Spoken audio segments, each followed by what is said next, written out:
Lesson 9. His first flight. Let's get going. Write any 4 words which are important to you to overcome your fear. Read to understand. This story by the Irish novelist and short story writer Liam O'Flaherty is about a little seagull who is afraid to take his first flight with his brothers and sister. He is left behind on the ledge of the high rock by his parents. 24 hours later, the seagull is famished but still afraid to make the move. Find out how his mother finally lures him into stretching himself. The young seagull was alone on his ledge. His 2 brothers and his sister had already flown away the day before. He had been afraid to fly with them. Somehow, when he had taken a little run forward to the brink of ledge and attempted to flap his wings, he became afraid. The great expanse of sea stretched down beneath, and it was such a long way down, miles down. He felt certain that his wings would never support him, so he bent his head and ran away back to the little hole under the ledge, where he slept at night. Even when each of his brothers and his little sister, whose wings were far shorter than his own, ran to the brink, flapped their wings, and flew away, he failed to muster up courage to take that plunge which appeared to him so desperate. His father and mother had come around calling him to shrilly, scolding him, threatening to let him stray on his ledge unless he flew away.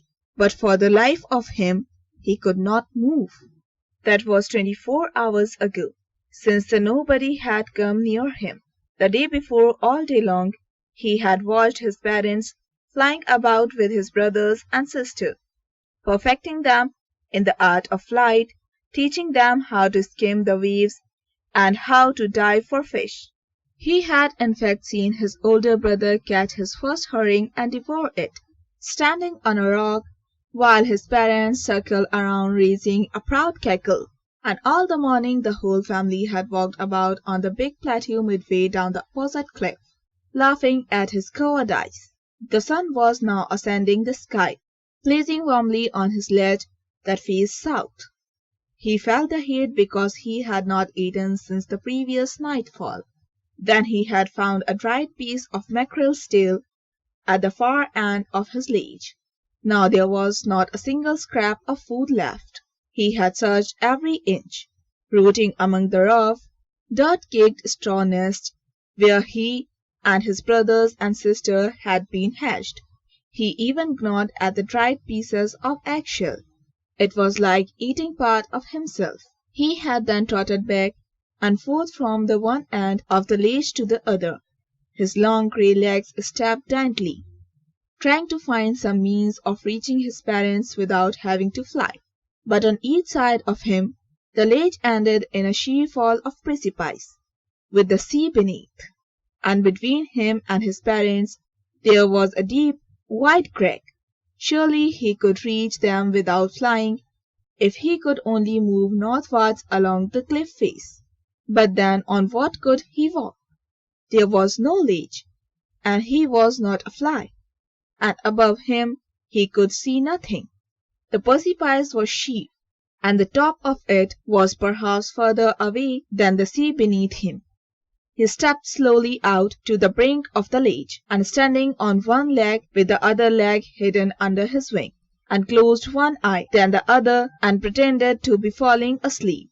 Still they took no notice of him. He saw his 2 brothers and his sister laying on the plateau dozing, with their heads sunk into their necks.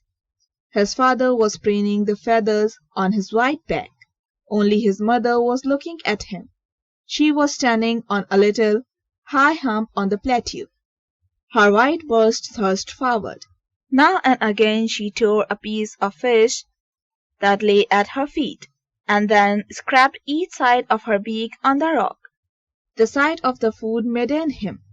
How he loved to tear food that way, scraping his beak now and again, to wet it.